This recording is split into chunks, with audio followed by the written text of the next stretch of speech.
ações que temos. Sejam bem-vindos e estejam connosco neste caminho para a descarbonização. Temos a vossa boa companhia, digamos assim, mas temos também a boa companhia dos nossos convidados, que eu queria cumprimentar, saudar de uma forma efusiva, até porque não Pedia para desligarem o som, quem não está a intervir também. Não me levem a mal que neste cumprimento que faço aos nossos convidados faça um destaque especial à professora Isabel Soares, só porque em tempos tivemos o prazer de a ter a trabalhar connosco na APICER, na coordenação. É melhor. Pode ser. Na coordenação do gabinete Pode ser. Da energia. Portanto, é um cumprimento, porque é muito bom poder revê-la ainda e naturalmente nestas andanças da energia. Mas, enfim, um cumprimento para o Sr. Professor Adélio Mendes. Nós teremos neste caminho três perspectivas: a perspectiva científica e tecnológica, a perspectiva económica e a perspectiva jurídica e ambiental. São três formas de ver o mesmo problema. Quanto à sua atualidade, não vale a pena acrescentar nada, porque todos sabemos e todos sentimos como está a ser exigente esta transição energética, portanto, dispensar-me-ia de qualquer comentário sobre a temática que abordamos. É uma iniciativa do Gabinete de Projetos da APICER, cujo coordenador é o Dr. Ferreira Ramos, a quem eu vou passar a palavra de imediato para conduzir a reunião, pelo menos nesta fase inicial, e, portanto, dizer-vos que, digamos, este percurso que o Gabinete de Projetos está a iniciar, e inicia hoje, vai ter naturalmente continuidade, e vai ter continuidade com outros bons temas, e esperamos ter, pelo menos, a mesma assistência que hoje temos neste webinar. Sendo assim, Dr. Ferreira Ramos, a palavra é sua e eu agora vou ouvir-vos com todo o interesse e curiosidade. Obrigado mais uma vez por terem vindo. Obrigado. Muito bem, muito obrigado. Boa tarde. Muito rapidamente, só, na verdade, para assinalar o início destas sessões por parte do Gabinete de Projetos. Vamos ter um ciclo dedicado à descarbonização, à transição energética, é isso que vai ocupar os próximos tempos, as próximas semanas também do Gabinete de Projetos, e, portanto, pode haver aqui uma sucessão de alguns webinários não muito usual, mas entendemos ser relevante que assim seja, e assim será. Paralelamente a isso, o Gabinete de Projetos está, muitas das empresas que aqui estiveram também na apresentação, em que contamos com a presença da Sra. Ministra Ana Brunhosa, portanto não me vou repetir. Aquilo que vou fazer é passar de imediato a condução dos trabalhos, dando nota e pedindo autorização para que esta sessão possa ser gravada, para que o conteúdo depois possa ser também partilhado com os nossos colegas. Passaria a palavra ao António Larcher, que conduzirá no sentido também, não só da intervenção, mas também na moderação, que eu peço que faça.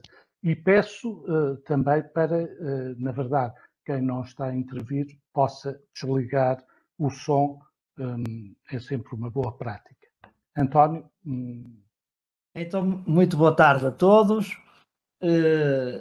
Em primeiro lugar, queria cumprimentar a APICER na pessoa do Dr. José Sequeira, presidente, que é o anfitrião desta sessão. Queria cumprimentar também os oradores, o professor Adélio Mendes e a professora Isabel Soares, e o Dr. Manuel Ferreira Ramos também, que é o coordenador do Gabinete de Projetos da APICER, e este webinar é, portanto, uma iniciativa deste Gabinete de Projetos. Bom, eu começaria por dar as boas-vindas a todos os participantes neste encontro, neste webinar, e dizer que o que está previsto, o que nós gostaríamos aqui é que isto fosse uma sessão bastante participada, de modo que nós teremos a oportunidade de ouvir o professor Adélio Mendes e depois a professora Isabel Soares, Eu depois farei também uma pequena intervenção, mas o fundamental depois será o período que será aberto para debate e para colocarem as questões ou fazerem os comentários que entenderem pertinentes sobre este tema, em que eu incitava desde já todos os presentes a participarem. Digamos, para o professor, vou fazer uma brevíssima apresentação dos oradores.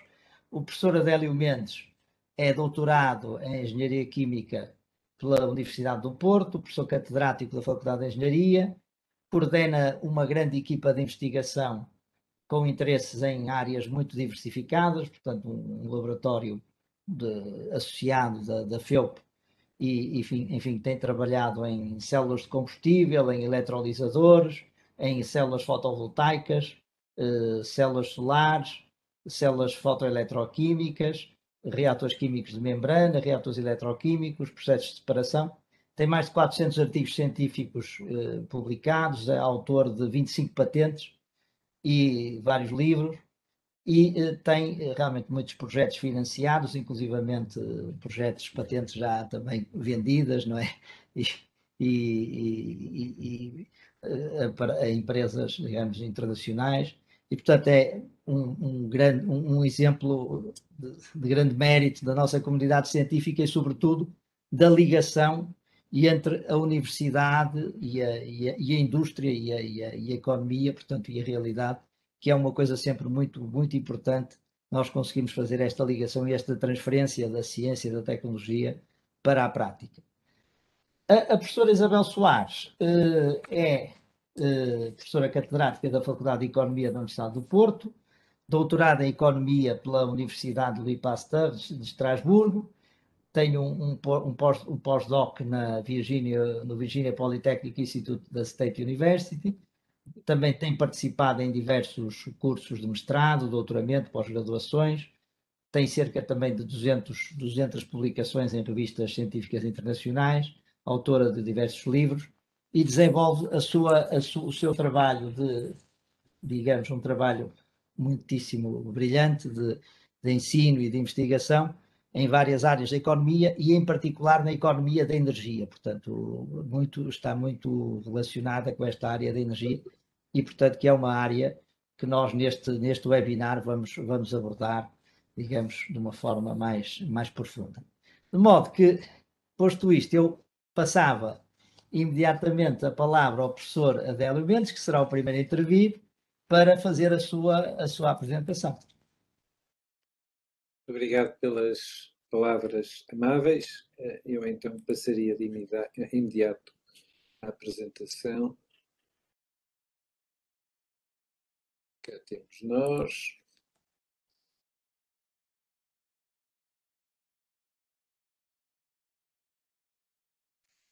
Muito bem. Então, boa tarde a todos de novo. A apresentação que eu vou fazer, eu queria que servisse de aperitivo para depois conversarmos um bocadinho, que eu penso que é esse o objetivo.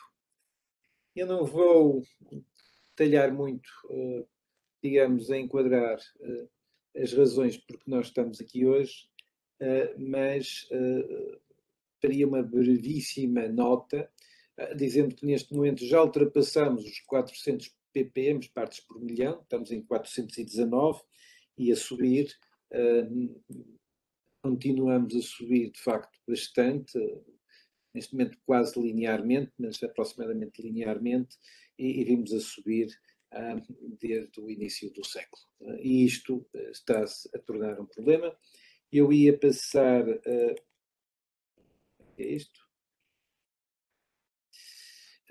este vídeo que é da NASA e que mostra o aumento de temperatura em função dos anos. Portanto, temos aqui os anos, estamos aqui no fim da Primeira Guerra, estamos a entrar na Segunda Guerra, etc.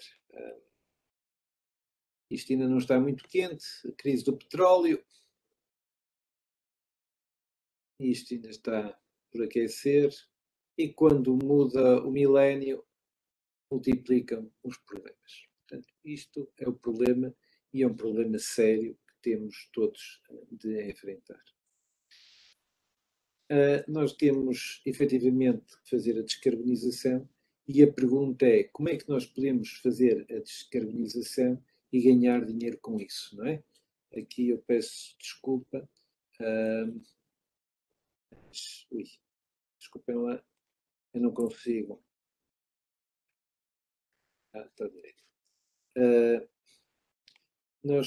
A questão não é só descarbonizar, mas é como nós avançarmos para a frente. Nós já vimos notícias que aparecem de vez em quando, 100 megawatts-hora para produzir hidrogênio para a indústria dos cerâmicos. Não é uma gota no oceano, não serve para coisa nenhuma, mas começamos já a ver algumas publicações nesta área. Há alguns estudos já na literatura em que fazem a análise. Este é um documento do TNO, portanto é um laboratório de investigação na Holanda, 2020, em que eles fazem, de facto, elencam as possibilidades de fontes de energia para a indústria do vidro e dos cerâmicos. E falam em várias possibilidades. Em primeiro lugar, o biometano. O biometano é exatamente metano, mas de origem na fermentação anaeróbica da biomassa. É mais caro, mas não é muito mais caro. Estamos a falar eventualmente mais caro que o gás natural, quando produzido em grande quantidade, cerca de 20%. Portanto, é uma coisa, apesar de tudo, aceitável. E se nós quisermos mudar sem mudar nada, só os preços, temos aqui efetivamente esta possibilidade de usar o biometano, e já vamos ver mais algumas informações sobre o biometano.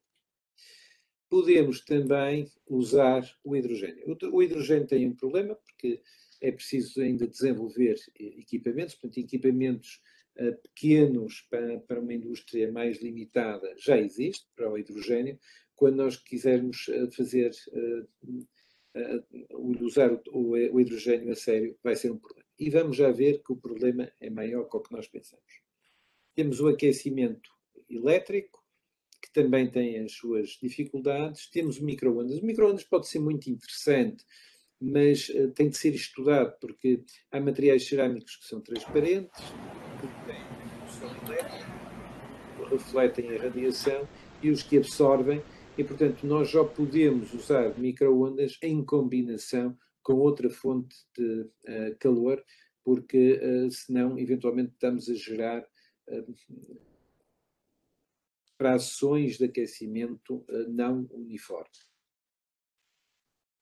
Trocas de calor, essencialmente aproveitamentos de calor, também vamos ver isso em detalhe.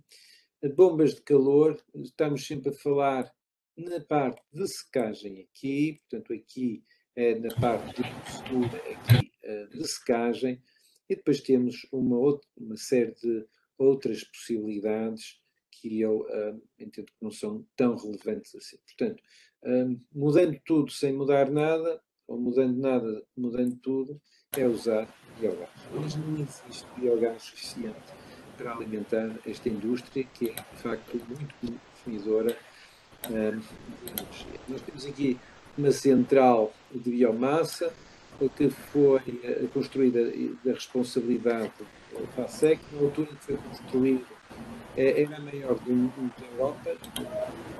Professora Adélia, estamos a ter dificuldades em ouvido. Não sei se... Aí eu falo mais próximo. Não, é que há uma interferência qualquer, não sei se é só no... Segundo, eu vou ver se consigo... Charge. Eu vou tirar o VP.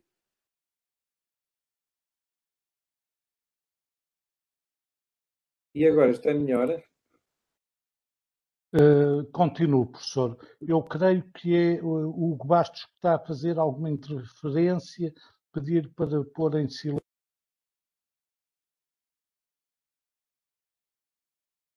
Muito bem. Eu então continuaria. Portanto, eu queria falar do biogás agora. O biogás é produzido a partir de fermentação anaeróbica, ou seja, na ausência de oxigênio da biomassa, e esta é a maior unidade europeia, ou era na altura, foi construída pela Efacec na Dinamarca e produz cerca de 200 gigawatts-hora de metano por ano. Parece muito, mas de facto não é muito. Estamos a falar de uma potência relativamente pequena quando comparada com as necessidades de gás natural ou de metano que a indústria tem, mas efetivamente pode cumprir eventualmente cerca de 30%, cobrir cerca de 30% das necessidades da indústria em Portugal. Era por isso, na minha opinião, muito importante desenvolver a tecnologia em Portugal da produção de biogás, porque produz três coisas de grande valor acrescentado: produz o biometano, produz o CO2, o dióxido de carbono, e produz também um adubante, reciclando toda a matéria orgânica, ou enfim, os nutrientes dessa matéria orgânica aos terrenos de cultivo. Vamos agora falar de hidrogênio, porque quando se fala em descarbonização, gosta-se muito de falar de hidrogênio, e depois vamos pôr preços nisto tudo. Uma vista de uma fábrica de produção de hidrogênio, estes são os famosos eletrolisadores, portanto, são estas máquinas grandes. Estamos a falar de máquinas de 1 megawatt cada uma, portanto, estamos a falar de facto de uma sala. Nós temos uma sala semelhante a esta na Bondalti, em Estarreja. Portanto, quem quiser visitar tem produção de hidrogênio, mas o objetivo é produzir o cloro. O hidrogênio é vendido para uma fábrica que está ao lado, que é a Dow.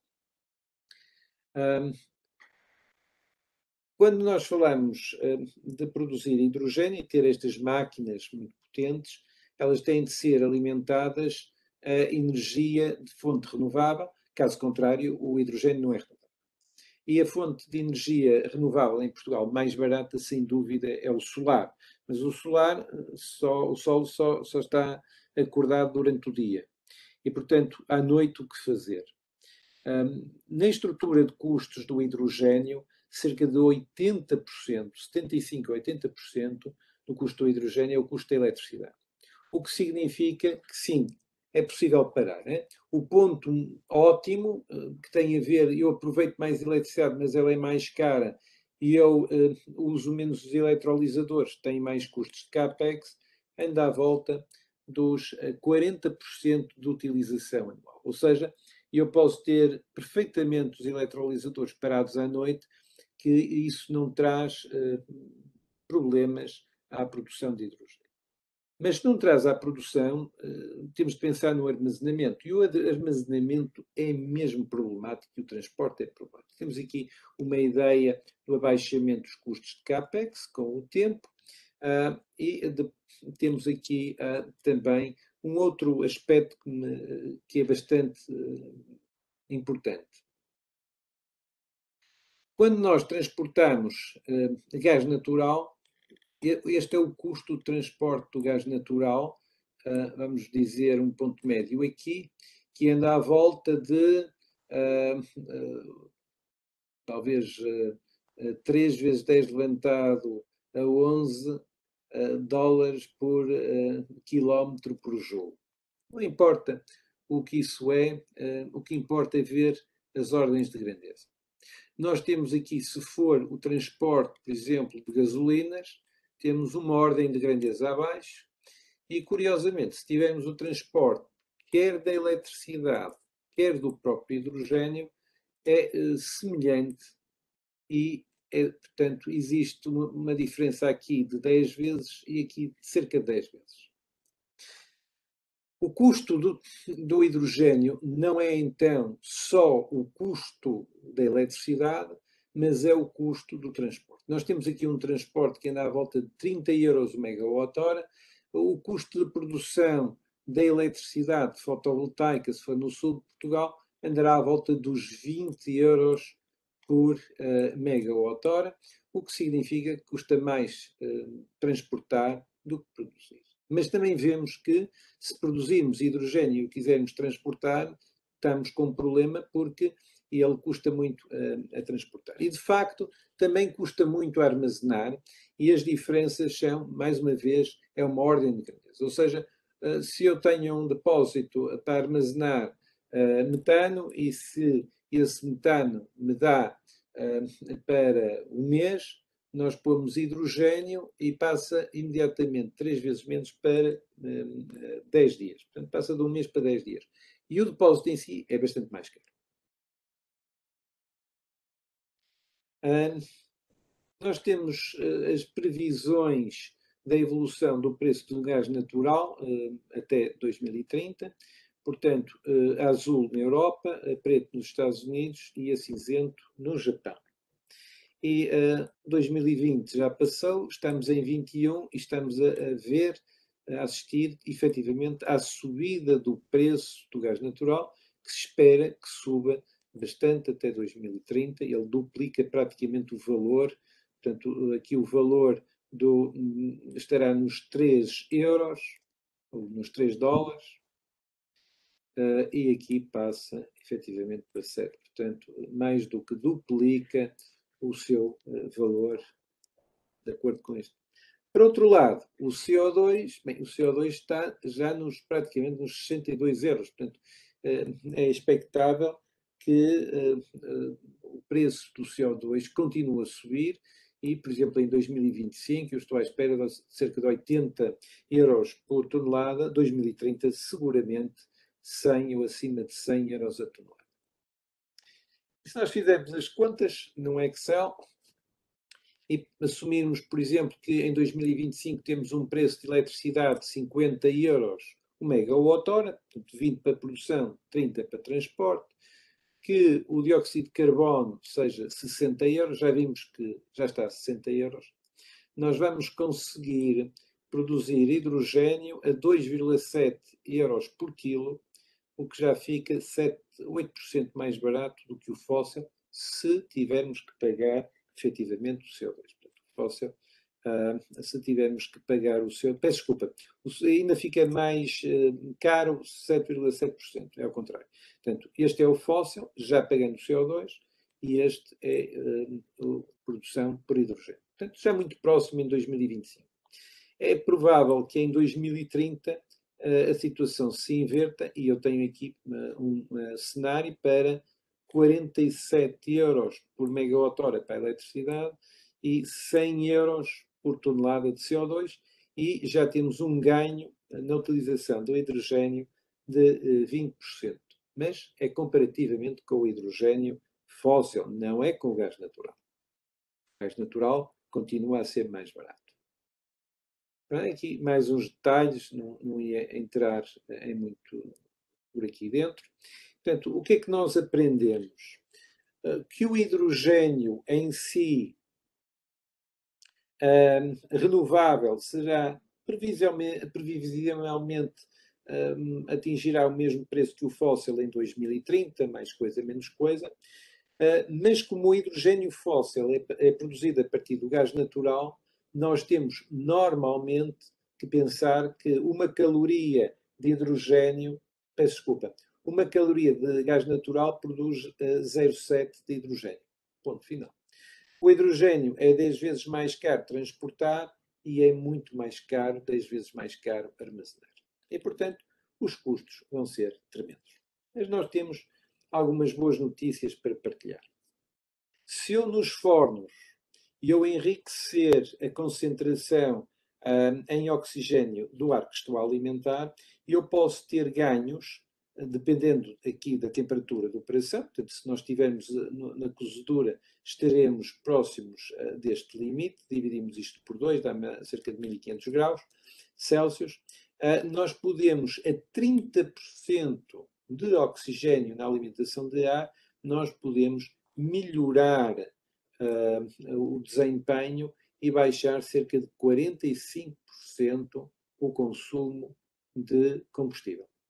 Portanto, o hidrogênio no futuro vai ser muito barato, vai ser o custo do transporte só e armazenamento, e é muito mais barato armazenar.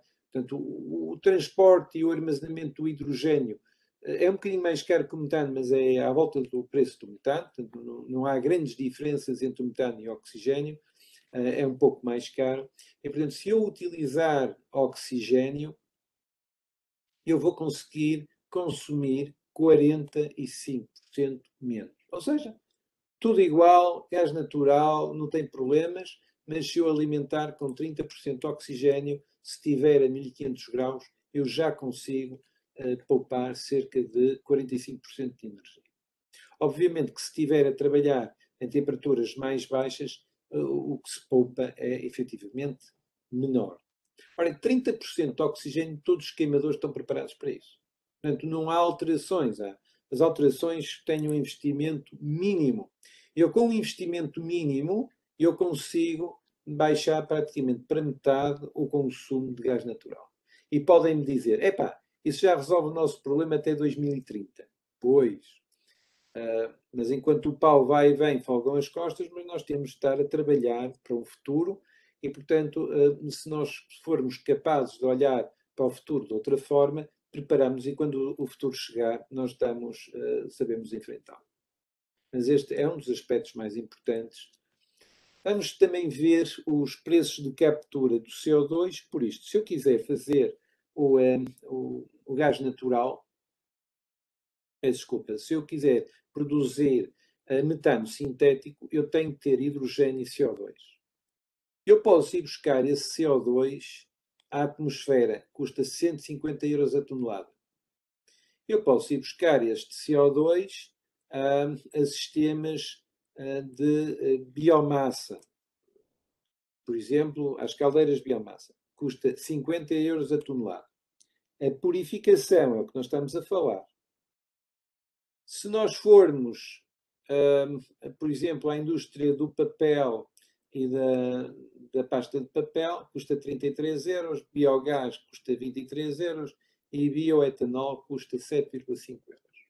Uma vez que em 2025, vamos ver as coisas para 2025, em 2025 se espera que o preço do CO2 fóssil seja 80 euros, quaisquer destas circunstâncias são boas. Portanto, eu se usar, em vez de CO2 fóssil ou da atmosfera, se eu usar este CO2, eu vou ganhar dinheiro. Em Portugal existe uma disponibilidade centralizada, portanto, com os grandes emissores de CO2 renovável, chamemos-lhe assim, são 1,5 megatoneladas que existem em Portugal de CO2 renovável. Biogénico, se quisermos, seja bioetanol, biogás, da indústria do papel e da indústria, enfim, da queima. Se nós pegarmos, por exemplo, e quisermos fazer metanol, metanol é o resultado de uma reação entre o hidrogênio e o dióxido de carbono, nós já conseguimos fazer dinheiro a partir de 2025. Porque se eu pegar em hidrogênio fóssil, que é um pouco mais caro que o renovável, com CO2 renovável, que é mais barato que o fóssil, nós conseguimos ter custos comparados para, enfim, para as hipóteses desta folha de cálculo. Nós temos 550 euros por tonelada se for verde e 600 euros por tonelada se for efetivamente a partir de energia fóssil. O que significa que em 2025 há já a possibilidade de produzir metanol verde e ganhar dinheiro com isso. Mas o que é que isso beneficia a indústria do vidro e do cerâmico? Vamos ver o que mais importa, que é o preço que nós temos da energia. Portanto, isto é euros por energia. Neste caso eu pus megawatt-hora. Do gás natural, se comprarem, a custar mais ou menos 30 euros por megawatt-hora. Se for biometano de grandes produtores, não de pequenos produtores é um bocadinho mais caro, estamos a falar de 35 euros por megawatt-hora. Aqui uma pequenina diferença. Se nós pegarmos no metano sintético, estamos em 105 euros por megawatt-hora. Portanto, multiplicamos por 3,5 o preço. E agora vamos ver uma outra possibilidade, que é fazer um metano sintético a partir de um hidrogênio mais barato. Eu vou explicar isto no fim, mas esse hidrogênio mais barato é obtido através do gás natural por uma reação dita de decomposição, é por isso que eu ponho aqui o D, decomposição do metano, eu transformo em hidrogênio e carvão. Ou seja, eu faço a descarbonização completa do gás natural. E agora, com esse hidrogênio descarbonizado, eu vou fazer reagir com CO2 biogénico e tenho mais ou menos 50 euros por megawatt-hora.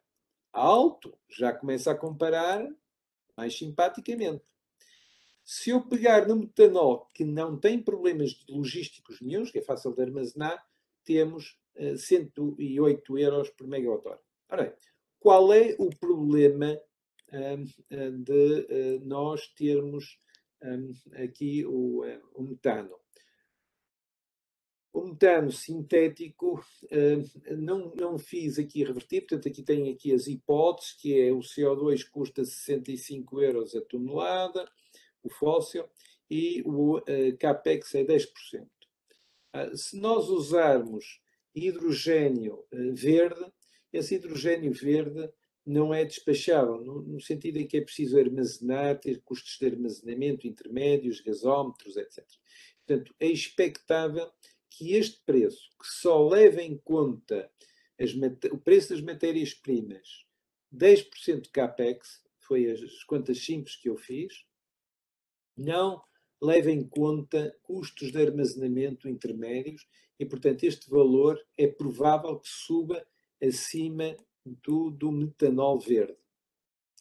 Há um consórcio em Portugal que em 2026 pretende ter 80 mil toneladas de metanol verde no mercado e até 2028 subir para 800 mil toneladas de metanol verde. Não é? O que já é um número significativo e que dá potencialmente para alimentar esta indústria, enfim, nas aplicações que se entender. Portanto, a indústria do vidro e dos cerâmicos tem aqui um problema, que é passar dos atuais cerca de 30 euros por megawatt-hora. Claro que não está incluído aqui o preço do CO2. Quando passarmos para o preço do CO2, isto talvez suba para 35, talvez um pouco mais, não sei. Neste momento, mais tarde, se calhar, só para 40. E nós temos esta aproximação que garante bastante estabilidade se o preço do gás natural também não subir muito. Vamos então ver aqui algumas possibilidades do hidrogênio para compreendermos bem, melhor o que nós estamos a falar. Portanto, quando nós, por exemplo, armazenar energia usando hidrogênio, se nós pegarmos em água, fizermos eletrólise, pegarmos no hidrogênio que se produz e produzirmos eletricidade e água de novo, temos uma eficiência de ciclo, que, digamos, carregar, descarregar, 30%. E temos um preço da eletricidade que vai e vem, se quisermos armazenar eletricidade sob a forma de hidrogênio, que é 3 vezes mais cara a de saída comparativamente à de entrada. Não é? Eu não ia ter aqui, ia só falar aqui do preço do hidrogênio, que já estou um bocadinho atrasado. Se eu transportar o hidrogênio em pipeline, eu gasto 6% do conteúdo energético na compressão, aliás, talvez 7%, na compressão desse hidrogênio. Se eu tiver 350 bar o hidrogênio comprimido, eu já estou a gastar 10% do conteúdo energético. A 700 bar estou a gastar cerca de 13%. E se eu puser a 900 bar para transporte, eu estou a falar provavelmente 15% de perda de energia só por combustão. Não estamos a falar dos custos do transporte, estamos a falar dos custos de compressão. Aqui este gráfico indica-nos, se nós tivermos uma turbina de ciclo combinado, que se metermos a eletricidade aqui a cerca de 20 euros, eu acho que é 20 euros, 20 ou 25 euros, já não sei onde é que está escrito. 20 euros, está aqui escrito, mas é 20 euros o megawatt-hora. Eu vou tirar essa eletricidade a cerca de 180 se for ciclo simples, se for ciclo combinado, eu tiro a 90 euros o megawatt-hora. Portanto, armazenar energia sob a forma de hidrogênio é complicado. Aumenta muito o preço. Se nós fizermos a síntese do metanol, portanto, CO2 mais hidrogênio a dar metanol, é uma reação moderadamente isotérmica que funciona a 200, entre 200 e 300 graus. É uma temperatura interessante para secagens, por exemplo. Se nós formos para o famoso metano sintético, temos uma libertação brutal de energia, cerca de mais ou menos 18% de queimarmos o metano, portanto é muito energia que se perde aqui. É uma energia que se perde entre 300 e 400 graus, que dá para secar e para o primeiro aquecimento. Portanto, nós, enquanto se produzirmos localmente o metano, libertamos uma quantidade brutal de calor a uma temperatura entre 300 e 400 graus que pode ser usada. E depois temos este metano disponível. Eu disse que ia falar da decomposição de metano, portanto é um projeto europeu liderado por nós, está a correr muito bem e pensa-se que daqui a 2 anos já estará cá fora a tecnologia, e o que acontece é que pega no metano e transforma em carvão e hidrogênio. No fundo faz o que a natureza fez há muitos anos. E os resultados são muito bons.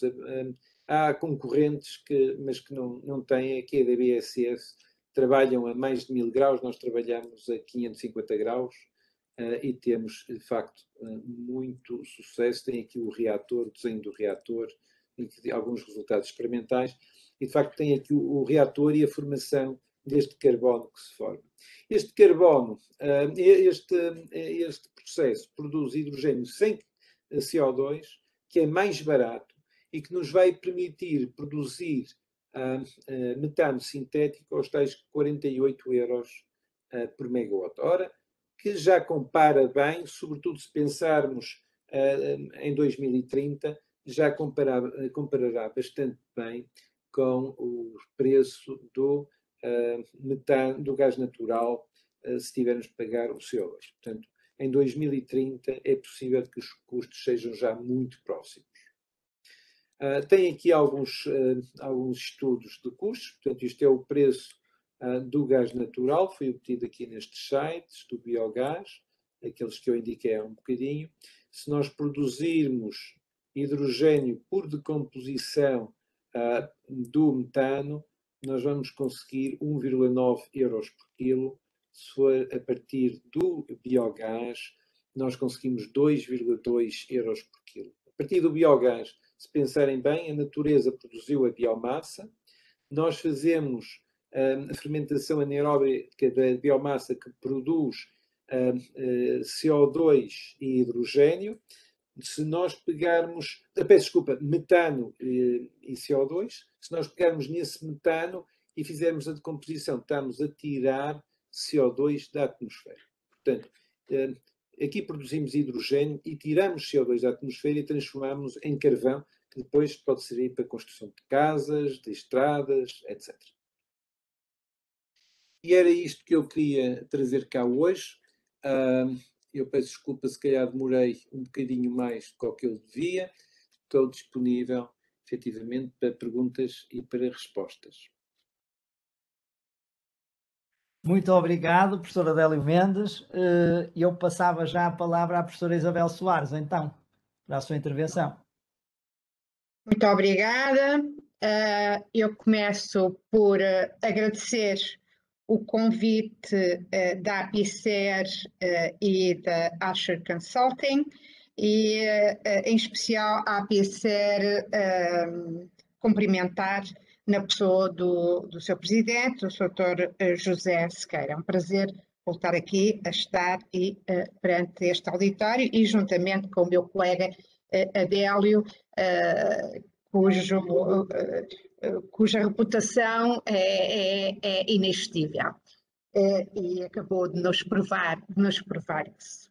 A minha abordagem é uma abordagem essencialmente económica, totalmente diferente. Por exemplo, quando falamos em termos de energia e alternativas energéticas, nós economistas pensamos logo que elas são complementares, quer dizer, o preço, produção e transporte, ou custo de produção e transporte, são apenas uma componente, mas a componente impostos e taxas, essas são muitíssimo importantes e, portanto, passíveis, eventualmente, também de serem dialogadas e trabalhadas.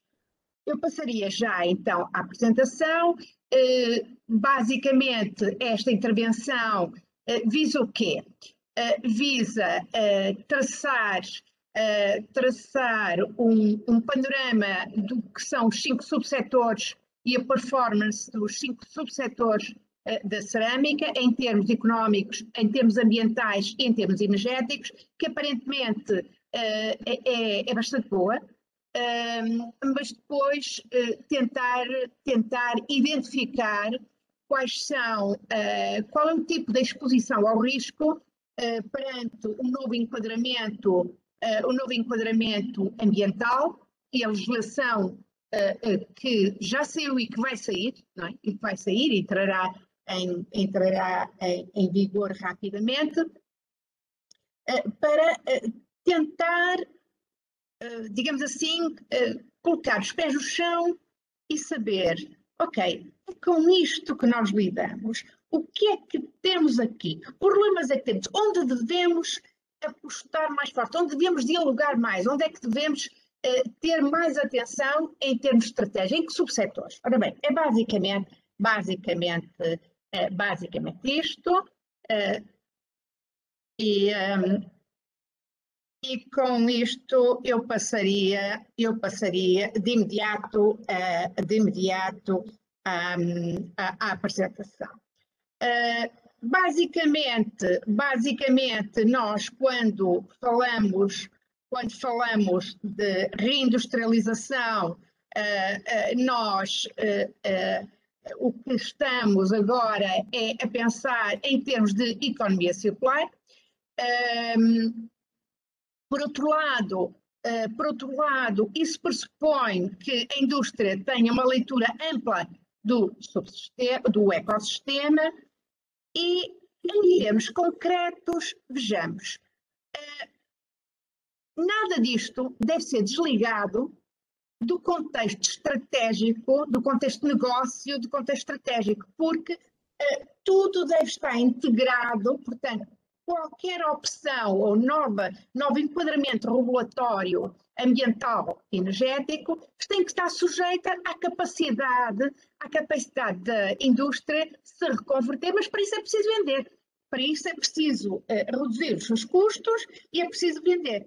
E vender está cada vez mais difícil. E porquê? Porque cada vez é mais necessário entendermos as tendências do mercado. Cada vez é mais complicado e há instrumentos cada vez mais finos, mais sofisticados de percepcionar e identificar as drivers da procura. Depois, a realidade específica de cada cliente, cada vez mais.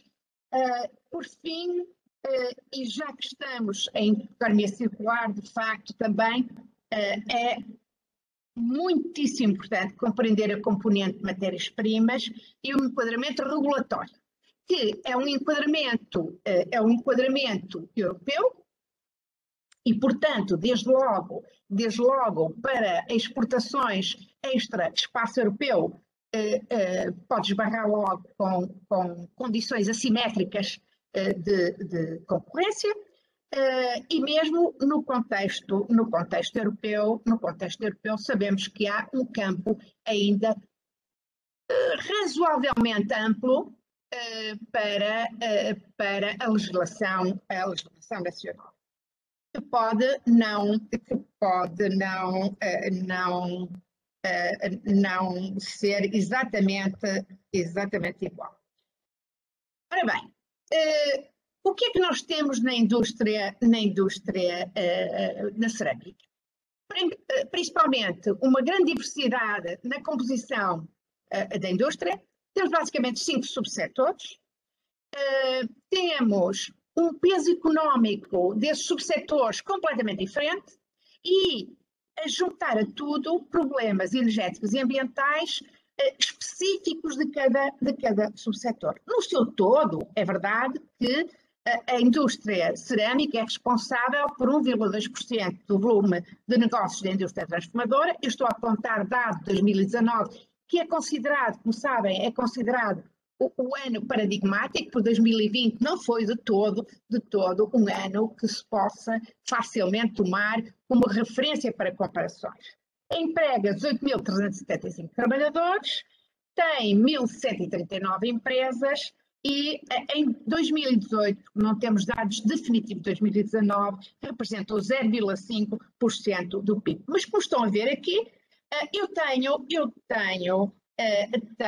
um número de empresas aqui completamente diferente e tenho um número de trabalhadores, obviamente, por tipo de empresa completamente diferente. Portanto, eu tenho aqui uma realidade intrasetorial, uma realidade diferente, que agora, vista do ponto de vista do valor acrescentado bruto e do volume de negócios, vão ajudar-nos a ver ou a identificar quais são os principais problemas e a margem de manobra que cada um destes subsetores tem perante um enquadramento regulatório ambiental mais difícil, mais complexo e, ao mesmo tempo, com uma grande pressão no sentido de alteração rápida da situação.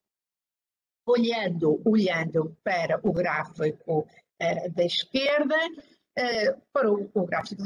eu tenho uma evolução de 2004 a 2019 do volume de negócios dos diversos setores que demonstram claramente que a indústria da cerâmica utilitária e decorativa está a ter uma evolução nos últimos 4 anos muito positiva, de qualquer forma que já ultrapassando em 2019 a cerâmica de pavimentos e revestimentos, mas isto é apenas o volume de negócios. E o volume de negócios vale o que vale, não é? Vale o que vale, porque tudo depende dos custos de produção.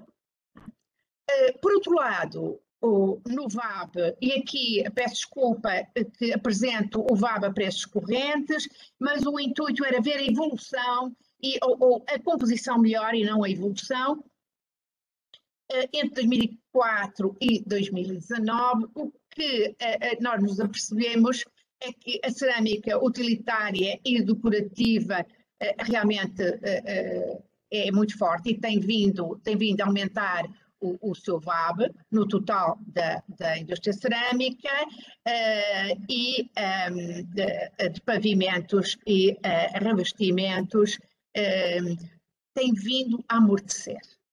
Tem vindo a amortecer. Em termos, portanto, da composição do volume de negócios por subsetor, vemos também que há uma grande diversidade entre os diversos subsetores. De facto, nós, nos últimos 30 anos, vemos uma indústria cerâmica com uma performance aparentemente muito dinâmica e no sentido da descarbonização, já que eu tenho, e da eficiência energética, já que eu constato a redução dos consumos energéticos vão entre 20% e 25% nos diversos subsetores. Também falamos em economia circular, falamos em água, e falamos em ambiente, falamos em água, e uma redução dos consumos de água, que dependendo do subsetor podem entre 20% e 50%, o que é muitíssimo significativo. A geração de resíduos também, neste período, nestes 30 anos mais ou menos, reduziu-se muito, à volta de cerca de 50%. As emissões de CO2, essencialmente por alteração do combustível, temos aqui um papel essencial do gás natural, entre uma redução de entre 50% a 70%, consoante o subsetor, e segundo a APA, que é uma constatação um bocadinho, digamos assim, definida de lá para Alice, reduzir os consumos de matérias-primas através de reduções da produção. Isto não é vantagem nenhuma, não é? A vantagem é a redução de matérias-primas para o mesmo volume de produção, ou seja, ganhos de eficiência em termos de consumo de matérias-primas. E a economia circular aponta nesse sentido, e novas regras apontam nesse sentido. Em termos de consumo total de energia para a cerâmica, vista a cerâmica como um todo, de facto poderíamos ficar impressionados, porque a partir digamos, da introdução do gás natural, nós temos, a partir aqui de 2010, 2011, nós temos uma redução do consumo total de energia muito significativa. Portanto, este gráfico dá-nos uma perspectiva de 1990 até 2019, portanto, é um espectro de 29 anos, 30 anos, e portanto é suficientemente elucidativo. No entanto, devemos ir mais fundo e não nos devemos satisfazer com esta observação da diminuição dos consumos de energia na cerâmica como um todo. É preciso olhar também para os tipos de energia e evolução do consumo dos tipos de energia. Ora, o que nos surpreende aqui não é o gás natural, obviamente. O que nos surpreende aqui é que o total de eletricidade continua muito baixo e, por outro lado, as renováveis sem eletricidade desce bruscamente, claro, substituída pelo gás natural, essencialmente a partir de 2011. O que é que isto poderá indiciar? Várias coisas. No entanto, antes disso, nós temos que ver também a evolução da produção de energia em cogeração em termos percentuais, para a cerâmica portuguesa. E, de facto, nós vemos a percentagem de energia recuperada no processo de cogeração, que é bastante significativa, mas que não está a dar indícios de grande aumento, seguido da percentagem de calor no total da produção em cogeração. E o que vemos aqui, claro que excluindo os anos 98, 99 e 2000, vemos a percentagem de calor no total da produção em cogeração mais abaixo. Portanto, aparentemente ainda temos aqui folga. Por outro lado, também olhando para uma performance que aparentemente é muito boa da evolução da intensidade energética e comparando agora num período mais curto, mas que, a meu ver, é um período significativo, é de 2004 a 2019, e, portanto, é suficientemente longo para nos apercebermos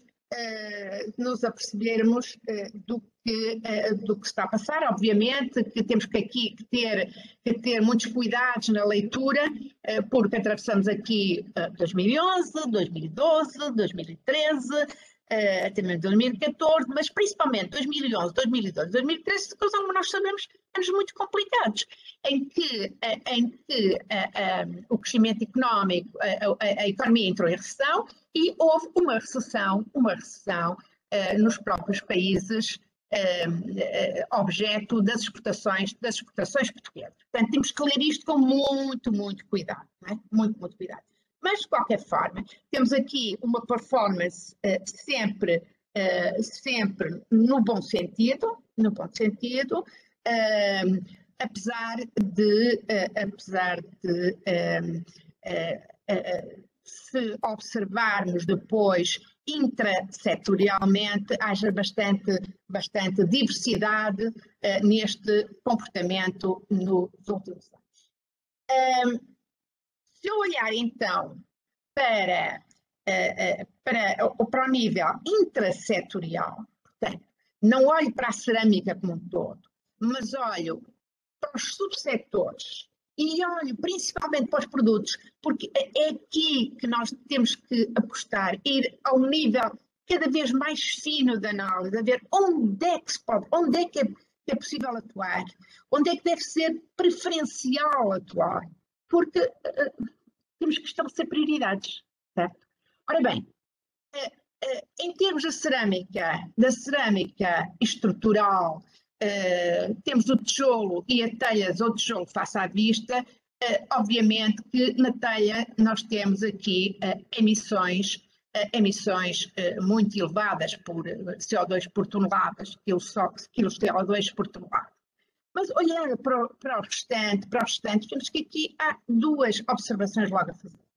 Na cerâmica de louça sanitária, o produto sanitário tem imensas emissões.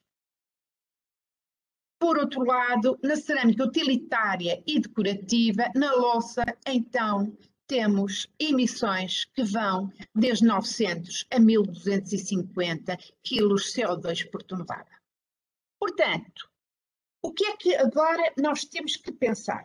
Ok, a cerâmica utilitária e decorativa tem um enorme peso na indústria cerâmica, a vários níveis, de emprego, de VAB, de volume de negócios, mas também é que produz o segundo produto mais poluente. Portanto, este subsetor é o segundo em termos de volume de negócios, pelo menos em 2011, 2019, que é o nosso ano de referência, mas, ao mesmo tempo, é o segundo produto mais poluente, certo?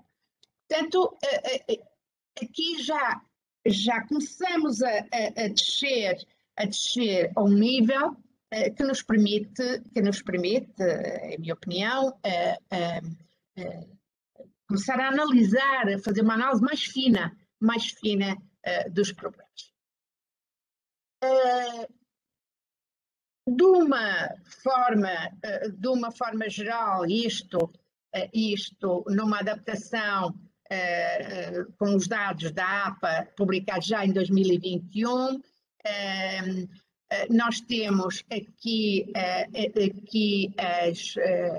as emissões, os consumos e as emissões do processo e de uso para o produto da indústria cerâmica, e portanto notamos aqui que realmente nos últimos anos houve ligeiramente, mas depois uma descida, mas em termos de emissões, mas em termos de produção,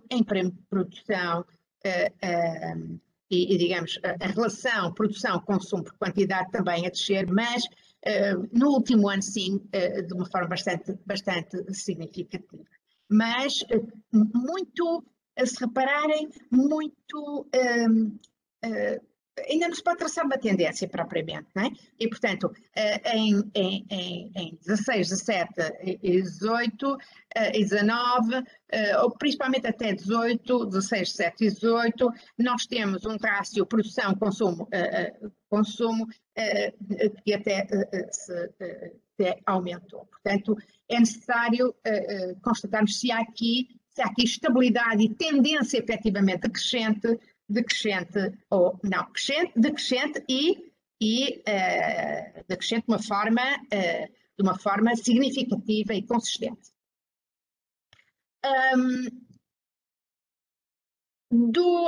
A partir também dos dados da APA, estão aqui as emissões totais, também dados que eu e a Rita Belos construímos a partir dos dados da APA. Temos aqui a evolução das emissões totais e depois as emissões do processo e portanto, estamos a ver que realmente há aqui uma diminuição, mas há uma grande, de uma forma geral, bastante estabilidade, não é? Bastante estabilidade, aliás, aqui, bastante estabilidade. Portanto, parece que em termos de tendência, parece que há aqui uma espécie de stand-by, não é? E, portanto, que terá que ser confirmado. Em termos da intensidade carbónica, é outro gráfico que pode impressionar, porque se eu comparar 2004 a 2011, desculpem, 2019, eu falei em crise e, portanto, lembrei-me logo do ano 2011, eu peço desculpa. 2004, 2019, a intensidade carbónica, e aqui eu já tenho, porque era a única forma de eu fazer comparações, já temos o VAB a preços constantes, portanto, a relação CO2-VAB a preços constantes, são valores, rácios perfeitamente comparáveis, e, portanto, nós temos, a partir de 2011, claro que é culpa do VAB, há diminuição de produção, portanto, em princípio, diminuição de emissões, e há realmente uma tendência decrescente. Mas, mesmo assim, com muita assimetria, não é? Muita assimetria e, reitero, há aqui que ver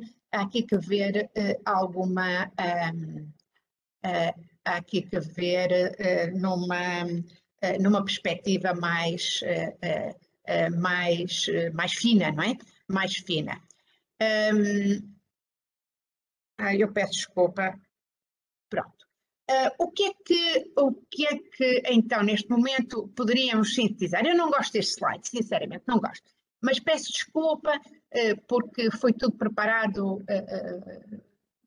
os slides foram preparados um pouco em cima de joelhos e com base em trabalho de investigação feita, mas a minha criatividade não deu para conseguir aqui um slide mais simpático.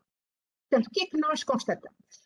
A composição da indústria tem mudado muito nos últimos anos.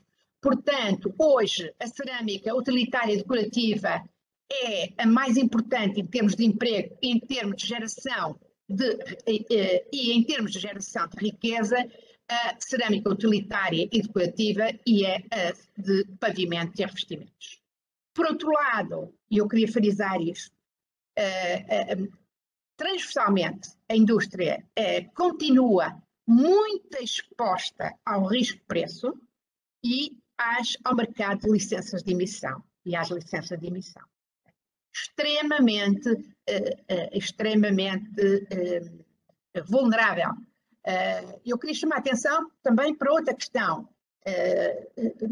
Mesmo com energia mais barata, na origem, mais barata, continuando com um nível fiscal muito elevado, que penso que deverá ser, não é? Porque em termos estruturais e não apenas conjunturais, os orçamentos de Estado vão precisar. E por outro lado, nós temos que ter sempre as taxas de transporte e distribuição que são reguladas, portanto são setores regulados no transporte de energia e sabemos também que está dependente, há uma componente que não é uma componente técnica, que está dependente da gestão do sistema e, portanto, de componentes que não são meramente técnicas e, portanto, isso vai encarecer. Portanto, estas tarifas irão sempre encarecer.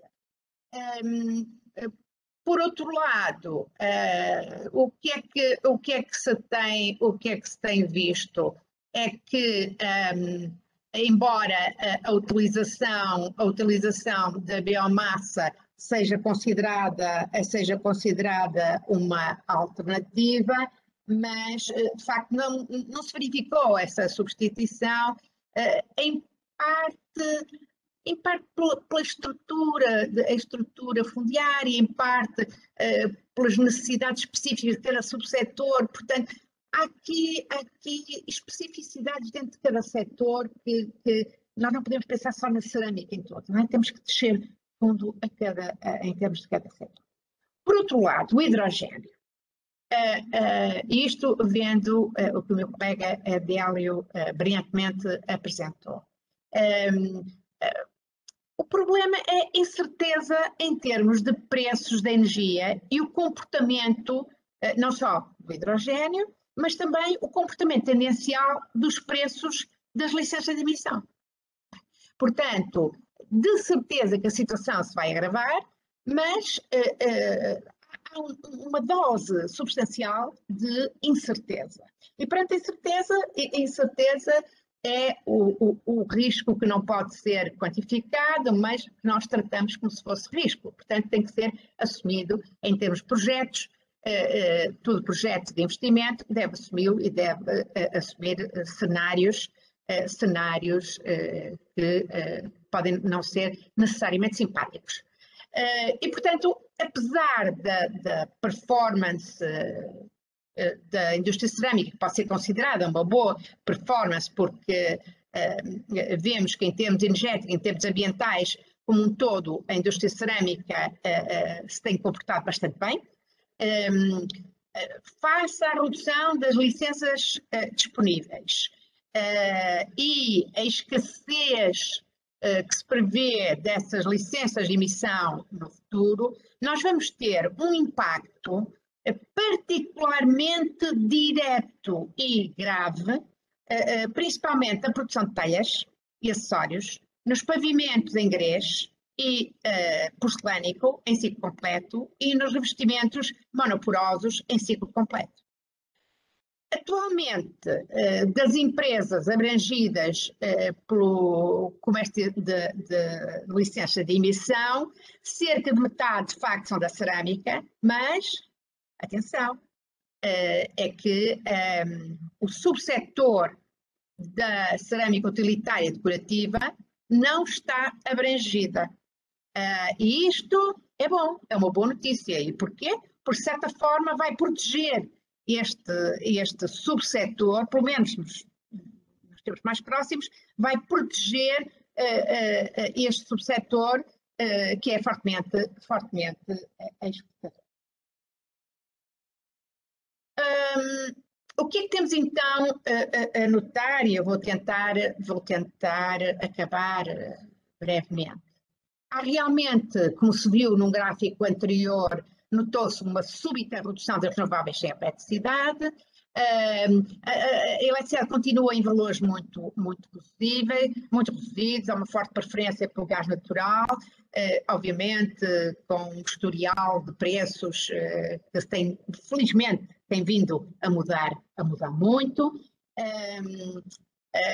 Mas o que é surpreendente é que esta evolução parece que anda em contraciclo com as indicações dadas ao setor pelos instrumentos de política ambiental. Portanto, esperava-se um aumento do consumo das renováveis sem eletricidade, mesmo que se previsse uma escassez quanto à procura nacional. Portanto, o que neste momento me parece é que há uma articulação que não está a ser eficiente, não é? Entre as políticas energéticas e ambientais e a realidade nacional, em particular a realidade da indústria cerâmica. E, portanto, descodificando, e para terminar, em termos de consumo energético total, há de facto uma redução muito significativa, que parece realmente surgir das alterações tecnológicas que vão impactar imediatamente a eficiência energética, mas também que resulta do facto de muitas das empresas menos eficientes terem desaparecido do mercado. Okay? Portanto, não é apenas um efeito, mas é um efeito conjugado. E nisso há que ter muito cuidado. Por outro lado, o que nós notamos é que nós temos uma redução dos consumos energéticos, mas, por outro lado, uma evolução do VAB a preços constantes relativamente estável. E, portanto, não é de admirar que a intensidade energética e a intensidade carbónica tenham vindo a reduzir-se ao longo dos últimos anos no total do setor. Mas isto, de certa forma, é preocupante. Porquê? Porque o VAB tem necessariamente que crescer. Senão, digamos, a sobrevivência da indústria está em causa. E a própria riqueza nacional. Não é? Portanto, apesar de termos, digamos, esta performance, esta intensidade energética, intensidade carbónica, claramente a reduzirem-se, o que é bom, mas é bom que se tenham atenção que esta performance devia ser melhor e um dos grandes culpados é o VAB não estar a aumentar aquilo que deveria estar. Portanto, finalizando, acho que é preciso uma atuação cada vez mais próxima da indústria ou da associação que reúne os interesses da indústria cerâmica e do vidro, que é ainda mais complicado. Depende muito de uma boa articulação com o Estado português e, portanto, o que sabemos que a indústria vai ter que fazer um fortíssimo esforço de investimento e de inovação e, portanto, há que isso é a própria indústria que eu tenho que fazer, mas não deve fazê-lo sem como dizem os franceses, fazer uma avaliação, uma análise ciblée, quer dizer, focada na inovação de produtos e, portanto, tentar apanhar mais valor acrescentado. Por outro lado, tem que haver uma articulação melhor e portanto, a APICER está na melhor das posições para isso, uma articulação melhor entre as políticas energéticas e ambientais e a realidade do setor. Portanto, até por timings, por uma análise dos apoios, que podem ser apoios de diversos níveis, fiscais, de todo tipo, depois, mas também de exigências, obviamente, que não são como um todo, mas eventualmente estão mais focados nos subsetores que precisam de se reajustar mais rapidamente ou que estão numa situação muito mais perigosa. E, por outro lado, o que tem a ver com o primeiro ponto, a cerâmica portuguesa tem que continuar a tentar melhorar o seu posicionamento no mercado internacional. Eu sei que a concorrência é muito grande, a concorrência é feroz, mas é através da inovação e até da forma como se constroem os modelos de negócio, e hoje o modelo de negócio tem que estar construído com aquilo que vimos logo no primeiro slide, portanto, atendendo às tendências, atendendo à identificação do que o cliente quer, aos principais drivers da procura. Portanto, cada vez o modelo de negócio tem que ser mais atento a pequenas coisas, não é? A pequenas, não são pequenas, depois de ter pequenas, mas características muito específicas, o que exige um esforço, digamos assim, brutal da indústria. Vai exigir um esforço brutal da indústria. E pronto, agradeço a atenção, estou disponível para qualquer questão que me queiram colocar. Muito obrigado, professora Isabel Soares, pela sua brilhante apresentação. E eu iria agora, então, fazer também uma pequena intervenção para depois dar a palavra aos participantes para poderem questionar e fazer também os seus comentários. Eu vou procurar ser muito breve. Vou tentar pôr aqui também uma pequena... Não sei se estão a ver. Está-se a ver? Está. Estamos a ver, sim. Estamos a ver. Ok. Estamos a ver, sim. Estamos a ver. Sim. Muito bem.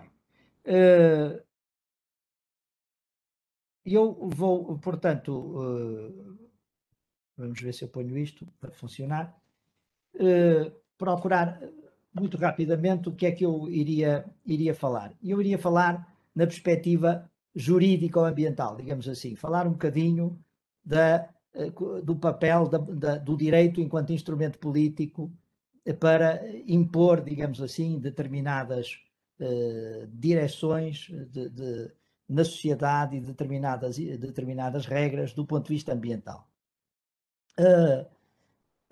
Pronto, a política é arte ou ciência, isto é uma definição de política, não é, que toda a gente conhece, o governo das nações e nos Estados, atividade dos cidadãos que se ocupam dos assuntos públicos,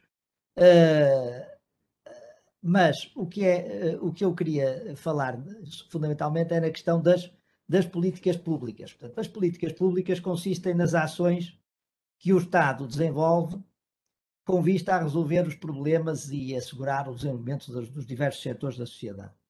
E, portanto, num Estado democrático, como é o nosso, essas políticas devem ser desenvolvidas pelo governo, mas não só em conjunto com a sociedade, através das empresas, das organizações não governamentais, das associações empresariais. E as políticas públicas podem ser do tipo regulatório, do tipo distributivo, isto é mais a área até da professora Isabel Soares, podem incidir nas várias áreas, agrícola, industrial, energética, educacional, segurança social, etc. Mas o principal instrumento da política é, de facto, o direito. O direito é, de facto, um instrumento fundamental para impor determinadas orientações políticas. E, por isso, quando falamos em direito do ambiente ou em política de ambiente, falamos essencialmente na imposição de regras, de leis, de normas que obrigam, digamos assim, de alguma maneira, os cidadãos e as empresas a cumprir esses preceitos. Ora bem, como é que a política ambiental surgiu? Como é que surgiram estas normas? Surgiram, enfim, houve uma série de catástrofes ecológicas que ocorreram, tenho aqui alguns exemplos, portanto, e foi o impacto público, no fundo, destas catástrofes ecológicas, começaram nos anos 60, que fizeram despertar a consciência dos cidadãos e o interesse dos políticos no problema da proteção do ambiente. E, portanto, a evolução do próprio conhecimento científico acerca dos efeitos ambientais das atividades humanas justificou a criação destes novos instrumentos jurídicos. E, portanto, podemos dizer que a tutela jurídica do ambiente é uma realidade dos nossos dias. Surgiu, portanto, a partir dos anos 60 do século XX, mas com um incremento muito grande, enfim, costuma-se dizer que no direito do ambiente costuma-se apontar esta Conferência de Estocolmo das Nações Unidas sobre a proteção do ambiente como o nascimento, digamos assim, do direito do ambiente, em 1972. Porque aqui foi emitida uma declaração que, não tendo sido vinculativa, como por exemplo o Acordo de Paris, que já tem vinculatividade, não é o mais recente, mas nela se considerava o direito do ambiente como um direito do homem, nos termos da Carta das Nações Unidas. Portanto, e foi a partir daqui que efetivamente se começou a falar em direito do ambiente. A nossa Constituição, curiosamente, foi das primeiras a consagrar o direito do ambiente como um direito fundamental, numa dupla perspectiva, digamos, enquanto tarefa fundamental do Estado e direito fundamental dos cidadãos. E nós temos o artigo 66, número 1 da Constituição, que é a formulação que nós temos na nossa Constituição do direito do ambiente. Todos têm direito ao ambiente de vida humano, sadio, ecologicamente equilibrado e o dever de o defender. Portanto, uma norma constitucional que transforma este direito ao ambiente num direito fundamental, digamos assim, de todos os cidadãos. E eu queria chegar fundamentalmente a este slide, digamos assim. O ordenamento jurídico em matéria ambiental isto é digamos, um slide parece um bocadinho complexo, mas não. Portanto, nós temos a chamada Constituição do Ambiente, aqui em Portugal, temos estes artigos da Constituição que têm a ver com o ambiente, fundamentalmente o artigo 66. Depois temos determinados instrumentos do direito do ambiente, que já vamos ver quais são. Temos a Lei de Bases do Ambiente, que é uma lei de 2014, e depois essa Lei de Bases define 6 componentes ambientais naturais e 4 componentes ambientais associados a comportamentos humanos. Os componentes ambientais naturais são o ar, os recursos hídricos, o meio marinho, a biodiversidade, o solo e subsolo, a paisagem, e depois as componentes ambientais associadas a comportamentos humanos são as alterações climáticas, os resíduos, o ruído, os produtos químicos. Portanto, hoje a grande ênfase, digamos assim, está colocada nesta questão das alterações climáticas, que é um problema global. E, portanto, o que é que isto significa? Cada um destes componentes ambientais, depois, como os nossos empresários conhecem muito bem e sabem, tem uma infinidade imensa de leis e de regulamentações que têm de ser cumpridas pelas empresas, pelos cidadãos, relativamente a estes diversos componentes ambientais. Do ar até aos recursos hídricos, até ao meio marinho, à biodiversidade, ao solo e subsolo. Quem quiser explorar determinados minérios na indústria extrativa, por exemplo, que tem uma importância grande para a cerâmica, sabe que tem que cumprir determinadas regras do ponto de vista da exploração desse solo e desse subsolo. A questão das alterações climáticas também hoje tem um conjunto de legislação muito vasta, mas tudo isto, para além da influência interna, digamos assim, no nosso direito interno, tem uma influência que é o direito internacional e o direito, sobretudo, o direito europeu do ambiente. Portanto, que influenciaram, obviamente, a nossa Constituição, mas influenciam também os instrumentos do direito do ambiente e a própria Lei de Bases do Ambiente, mas, na verdade, influenciam diretamente cada uma destas áreas. E, portanto, o que se passa hoje é que a indústria, e estamos a falar aqui em particular para a indústria cerâmica, está confrontada com um conjunto de normas, de exigências, do ponto de vista legal, que já não são apenas do direito interno, digamos assim, mas são, efetivamente, do direito europeu e que se aplicam, digamos, e que vêm de fora. A mais recente é, efetivamente, aquilo que é a chamada Lei do Clima, ou Lei Europeia do Clima, como lhe chamam. Que a Lei Europeia do Clima procurou foi um acordo entre os Estados-membros da União Europeia no sentido de transformar estas metas que já há alguns anos existem, nomeadamente de sustar portanto, o tal crescimento da concentração de dióxido de carbono na atmosfera, que está a provocar o aquecimento da Terra, o aquecimento global e as alterações climáticas, sustar esse fenómeno, não apenas através da fixação de metas mais ou menos indicativas, metas, digamos, que são recomendações, como acontecia até agora, mas tornar essas metas juridicamente obrigatórias. E, portanto, a União Europeia, em 2020, decidiu então, através dessa lei do clima, aprovar um regulamento, enfim, foi uma proposta da Comissão Europeia, que não está ainda em vigor porque tem ainda que ser aprovado pelo Conselho Europeu. Enfim, o processo legislativo na União Europeia é muito complexo e, portanto, vai ser um regulamento do Parlamento Europeu e do Conselho, que são os dois órgãos fundamentais da União Europeia. Portanto, a Comissão tomou iniciativa, a Comissão Europeia tomou iniciativa, o Parlamento e o Conselho depois vão aprovar a versão final do regulamento, e esse regulamento é um regulamento europeu. E, portanto, sendo um regulamento, é um ato legislativo da União Europeia que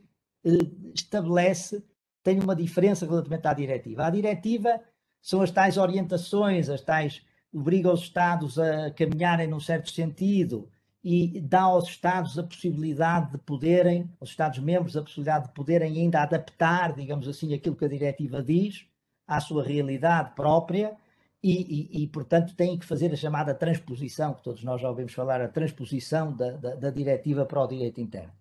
O regulamento, ao contrário da diretiva, não precisa dessa transposição. Portanto, é aprovado em Bruxelas,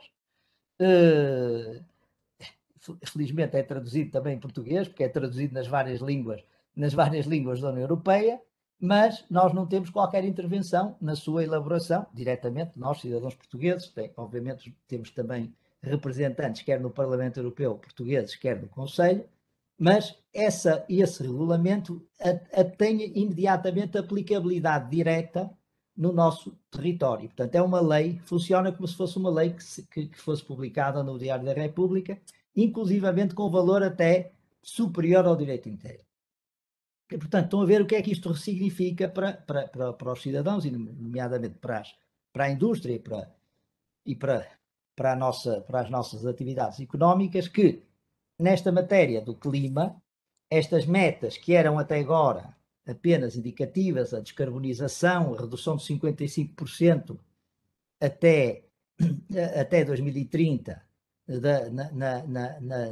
nas emissões de dióxido de carbono relativamente à situação de 1990, à situação que se verificava em 1990, essa redução de 55% até 2030 e portanto, a descarbonização completa até 2050, portanto, em 2050 não poderá haver qualquer emissão de dióxido de carbono, ou seja, é claro que vai haver sempre emissões. O que é que tem que acontecer? As emissões têm que ser compensadas com o que a lei chama de sumidouros de dióxido de carbono. Os sumidouros são as plantações de árvores, a utilização de projetos, digamos assim, em que nós vamos ao próprio consumo, por exemplo, do dióxido de carbono. Há pouco o professor Adélio Mendes falou como reagente, por exemplo, na produção de outros combustíveis.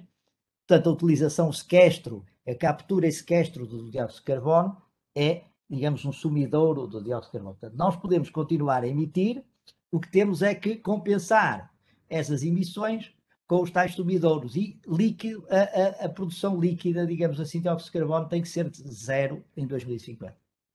E, portanto, estas metas são metas legalmente estatuídas, portanto, têm uma vinculatividade geral, portanto, vinculam entidades públicas e privadas, vinculam desde logo o Estado português, vinculam os vários Estados da União Europeia e vinculam depois também as nossas empresas, as nossas atividades. E, portanto, a questão que se coloca é efetivamente das empresas se adaptarem neste período que vai até 2030 e depois até 2050, para se adaptarem a esta imposição legal. E este regulamento europeu como eu disse, tem uma aplicabilidade direta em todos os países da União Europeia. E, portanto, a indústria tem mesmo que se adaptar, não tem outra possibilidade, senão já não vale a pena discutir a questão das alterações climáticas, se são realmente tão graves ou não são, porque efetivamente isto transformou-se em lei e, portanto, a partir daqui o que é preciso é cumpri-la. E o que é que acontece? A União Europeia, felizmente, simultaneamente com a publicação desta lei do clima, criou um instrumento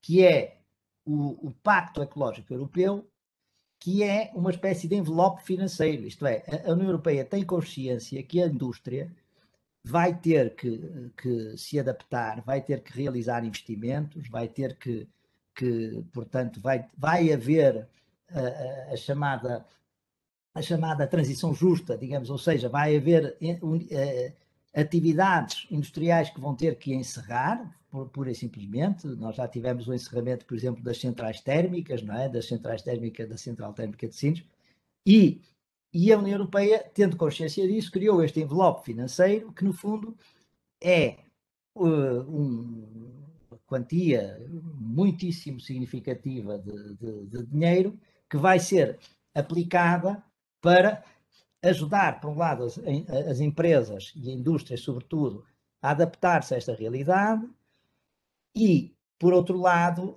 digamos que criar alternativas a certas atividades que vão ter que ser descontinuadas, digamos assim. Agora, o que é fundamental nisto é que nesse Pacto Ecológico Europeu há uma série de áreas, de componentes que podem ser aproveitadas também pela indústria, e designadamente pela indústria portuguesa e pela indústria da cerâmica, para se adaptar, para nessa adaptação que tem de ser feita nessa transição, digamos assim, ambiental que tem de ser feita, poderem também adaptar ou melhorar a sua competitividade, nomeadamente através da inovação, como a professora Isabel Soares referiu, através da inovação. A inovação, quer tecnológica, como vimos o professor Adélio Mendes a falar, quer na inovação de mercado, na inovação a todos os níveis, para procurarem outras alternativas para aproveitarem esta oportunidade e estes fundos que vão estar disponíveis. E por isso é importante que as empresas se conheçam muito bem, façam, digamos assim, diagnósticos à sua situação do ponto de vista do cumprimento de todas estas regras ambientais, para perceberem em que tipo de projetos é que podem apostar para conseguirem simultaneamente cumprir aquilo que vai ser a exigência legal do ponto de vista ambiental e a melhorar a sua competitividade, expandir até a sua capacidade de produção. Porque isso é possível.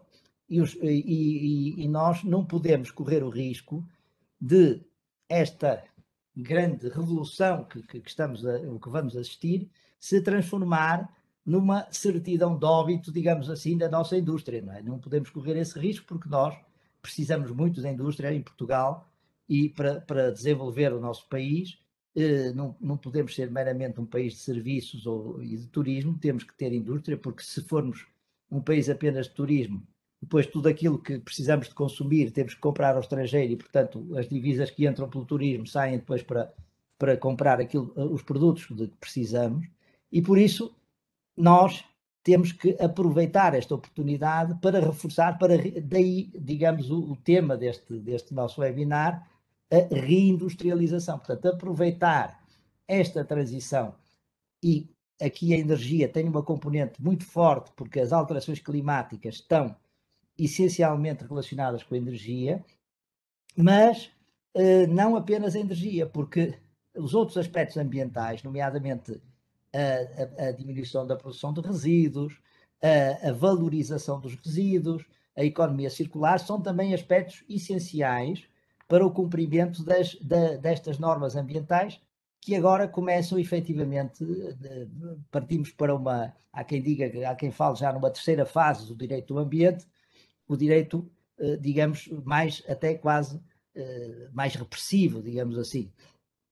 Nós tradicionalmente falamos em instrumentos, nos instrumentos do direito ambiente, falamos em instrumentos preventivos e instrumentos repressivos.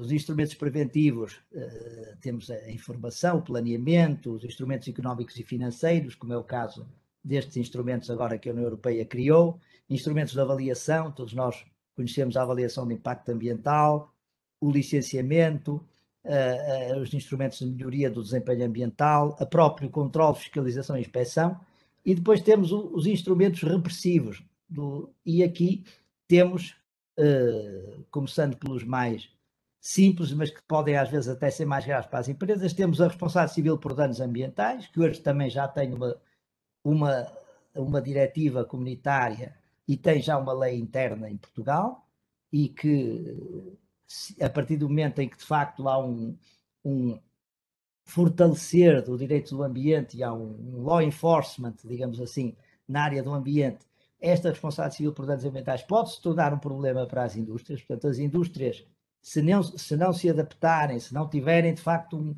não fizerem um diagnóstico correto da sua situação ambiental e tiverem o azar de ter um problema, de ter uma situação acidental, um derrame, qualquer coisa, uma emissão fora daquilo que são os valores limite, podem ser responsabilizadas, e hoje este tipo de, como nos Estados Unidos, este tipo de ações de responsabilidade civil por danos ambientais começam a ser uma realidade.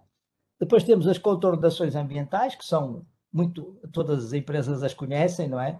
E são, temos às vezes os nossos organismos de fiscalização, a IGAMA-OT, etc., a APA, fiscalizam, andam por aí a fazer inspeções às empresas e muitas vezes aplicam contornações até por questões.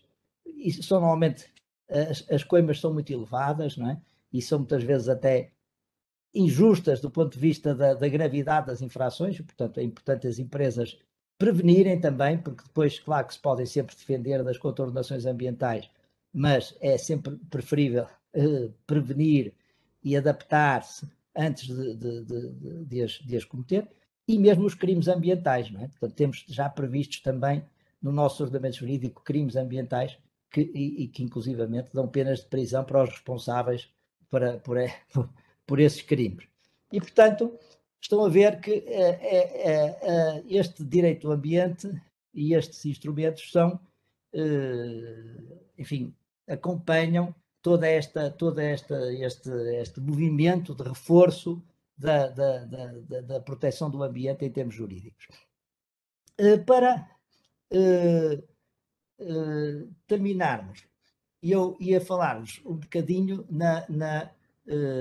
também na energia, na importância da energia. Portanto, a relação entre o ambiente e a energia já ficou aqui claramente expressa nas apresentações anteriores, mas a energia, de facto, é hoje um bem essencial, não é? Dela depende o acesso aos outros direitos, à educação, à saúde, ao trabalho, à cultura, às múltiplas possibilidades de realização do ser humano, portanto, estão relacionadas com e dependem da energia. Portanto, é a força que sustenta e impulsiona a sociedade humana. Sem energia, nós não podemos viver da forma que vivemos, com a civilização que temos. E, portanto, hoje fala-se também num direito à energia, portanto. Isto é, sem acesso à energia, tal como se falou, começou a falar a partir dos anos 60, 70, num direito ao ambiente, fala-se agora num direito à energia. Sem acesso à energia, o homem moderno não pode exercer os seus direitos económicos, sociais, culturais, e nomeadamente a energia elétrica e a garantia do seu fornecimento ininterrupto. E aqui é um aspecto fundamental, também foi abordado pelo professor Adélio Mendes. Portanto, a questão da energia elétrica tem que ser fornecida, não pode ser armazenada como energia elétrica em grandes quantidades, apenas nas baterias, e, portanto, a garantia do seu fornecimento ininterrupto está para a economia moderna como o ar que respiramos está para a nossa própria vida. Quer dizer, nós não podemos dizer assim, agora não vou respirar durante 10 minutos, porque não tenho aqui ar, mas depois vou ter muito a seguir e tal. Não podemos fazer isto. A economia também não pode funcionar. Olha, agora não temos energia elétrica, mas daqui a bocadinho já temos, eu agora vou esperar, depois já tenho muito e tal. Nós precisamos dela sempre, permanentemente. E, portanto, a disponibilidade de um determinado fluxo de energia elétrica é um direito fundamental de todos os cidadãos. E por isso, como Portugal é um país com escassos recursos energéticos, está muito dependente energeticamente do exterior. Nomeadamente, temos uma dependência energética grande no domínio dos combustíveis fósseis. Tenho ali um número, portanto, isto é claro que isto varia todos os anos, mas este número já tem alguns anos, mas hoje atualmente a situação também se mantém em certos pontos, em certos momentos do dia, da importação de energia elétrica é uma realidade em Portugal. E, portanto, o tema das fontes de energia é um tema muito complexo, e por ser muito complexo, e por ser também controverso, não é? Como nós vimos aqui, porque não é fácil, não é? Todos estes cálculos que nos foram apresentados, estas apresentações nos mostram que o tema das fontes de energia é um tema controverso, é um tema complexo. Ora, precisamente por isso, e não pode ser deixado nas mãos dos políticos e dos tecnocratas. Portanto, precisamente por ser um tema controverso e importante, não pode ser deixado apenas inteiramente na mão dos tecnocratas e dos políticos. Portanto, o setor da energia, pela sua importância, porquê? Porque presta-se a manipulações por parte dos agentes económicos. Portanto, num contexto de total liberalização dos mercados, muitas vezes o interesse público pode ser esquecido. E, portanto, é tão importante a energia que não podemos deixá-la, temos que nos interessar, portanto, os cidadãos e as empresas têm que se interessar por este tema. E, portanto, as políticas de energia e o debate sobre as políticas de energia não pode prescindir do contributo informado de todos os cidadãos e das empresas. E, portanto, tem que haver este balanço entre o direito fundamental dos cidadãos e das empresas a uma energia que esteja disponível, que seja de boa qualidade no seu fornecimento, mas, por outro lado, também tenha um preço justo e um preço que permita o desenvolvimento. As empresas e a indústria cerâmica sabe disso muito bem, não é? Quer dizer, não pode ser rentável se os custos energéticos subirem de uma forma desmesurada. E, portanto, é necessário aqui uma regulação forte, atenta, no sentido de integrar as várias fontes de energia com vista à criação das condições de base necessárias para quê? Para um desenvolvimento sustentável. É isso que nós pretendemos. Com esta transição energética, fazer tudo para que consigamos atingir, também no setor da indústria cerâmica, o desenvolvimento sustentável que foi definido já há muitos anos, em 1987, por este relatório da Comissão Brundtland, como o desenvolvimento que satisfaz as necessidades da geração presente sem comprometer a capacidade das gerações futuras satisfazerem as suas próprias necessidades. E, portanto, o direito da energia deve ser uma ferramenta deste desenvolvimento sustentável e a legislação no domínio da energia deve estruturar e definir um modelo assente na regulação, como aqui já foi dito, que tenha como objetivo a integração das várias fontes de energia na criação de condições para o desenvolvimento económico e ambientalmente sustentável. E dentro de um quadro legislativo estável que permita aos agentes económicos tomarem decisões de investimento e de consumo baseadas em parâmetros de racionalidade. E por isso é que é tão importante esta discussão que nos foi aqui apresentada pela professora Adélio Mendes e também pela professora Isabel Soares, das alternativas que temos do ponto de vista energético e equacionar natureza. E às vezes o ideal não é apostar só num cavalo, digamos assim, vamos agora todos para o hidrogênio, vamos apostar no hidrogênio, vamos apostar na energia eólica. Então, o ideal, de facto, é, se calhar, um mix, digamos assim, e encontrar uma espécie de blending, como nos whiskies, não é? Encontrar um blend que efetivamente nos permita maximizar digamos, a eficiência da opção que tomamos em termos energéticos. E pronto, era isto que queria dizer. Estou, claro está, também disponível para qualquer questão. António,